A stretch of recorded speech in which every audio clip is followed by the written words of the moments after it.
Olá, tudo bem? Meu nome é Rodrigo Luz e esse é o Filho Disco. E hoje vamos falar de Cro-Mags, do Harley Flanagan.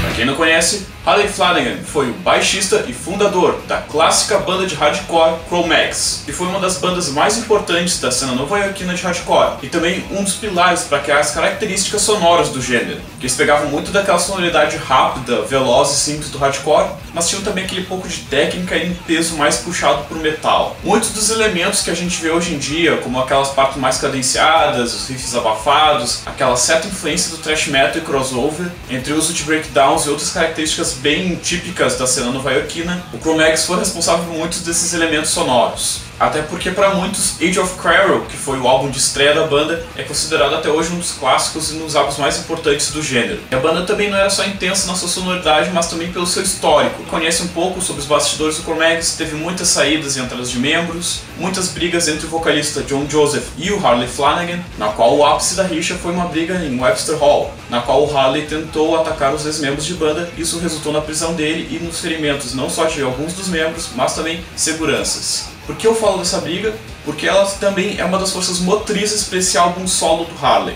Desde o título e a capa do disco, até o nome das músicas, as letras, tudo revolve sobre essa briga de como o Harley se sente traído pelos ex-membros de banda. Principalmente pelo fato do cara ter sido expulso e não poder usar o próprio nome da banda que ele mesmo formou. Mas então, vamos falar do disco? O álbum então abre com I Come in Peace, que tem aquele timbre clássico do Cro-Mags, tem também uma influência bem leve de Motorhead, uma música direto na cara, sem muitos rodeios, simples, pesada e completamente energética. Depois disso tem Can't Give It, que já tem uma pegada mais puxada pro crossover, pro thrash metal. Também que o Harley usa muito esse vocal mais cantado, bastante influenciado pelo Best Wishes, aquele vocal meio limpo e cantado, mas também tem uma certa rispidez no seu tom. E seguindo tem a faixa Betrayal, começa de uma maneira extremamente arrastada, riffs mais lento, cadenciado, típicas de mosh, two-step, para depois então entrar naquela vibe típica do Cro-Mags, riffs rápidos, diretos, para no final entrar nesse breakdown mais cadenciado, com uma pegada mais pesada, bastante groove e um som também um pouco mais moderno. Também que os vocais do Harley começam a ficar mais agressivos nesse final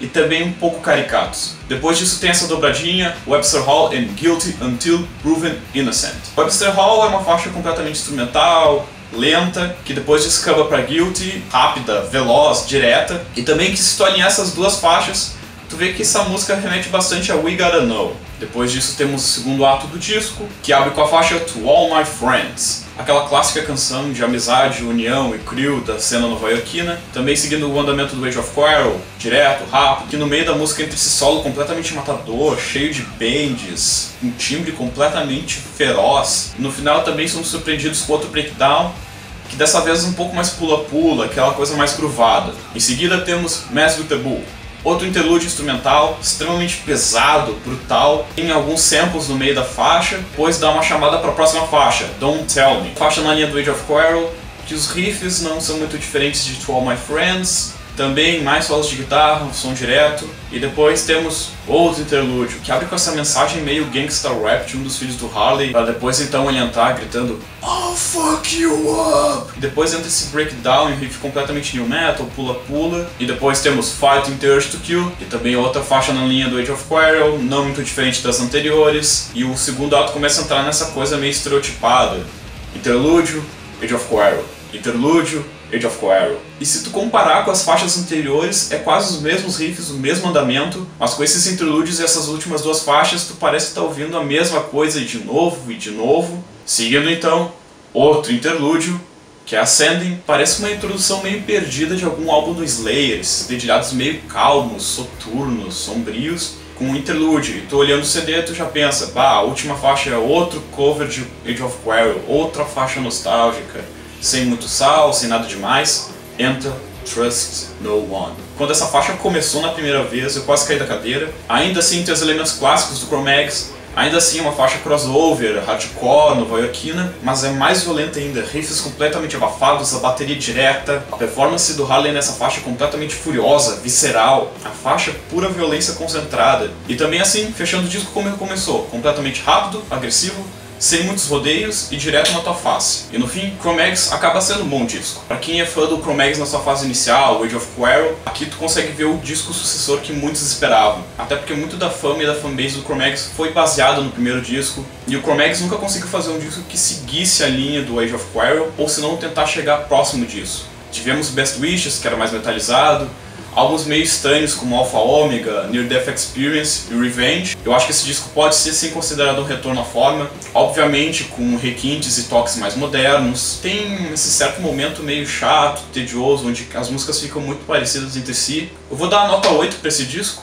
Tu vê que o Harley fez um álbum meio dor de cotovelo em relação aos antigos companheiros, mas eu acho que o Harley aqui consegue fazer o que era o objetivo dele nesse disco. Fazer o álbum no Cro-Mags que o Cro-Mags nunca conseguiu fazer. O Harley conseguiu fazer o álbum sucessor do Cro-Mags que muitos esperavam desde 1986. É um disco pesado, direto. A produção aqui está bem limpa, tudo bem definido. Apesar de algumas repetições e algumas faixas que podem ser maçantes, é um baita disco. Recomendo vocês ouvirem. Para quem é saudosista do hardcore nova-iorquino mais old school, para quem é fã de crossover thrash, para quem curte metal ou hardcore no geral, esse disco é completamente recomendado. E é isso então. Gostou do disco? Não gostou? Alguma coisa a acrescentar? Deixe seu comentário no YouTube ou na nossa página do Facebook. E é isso então. Até mais!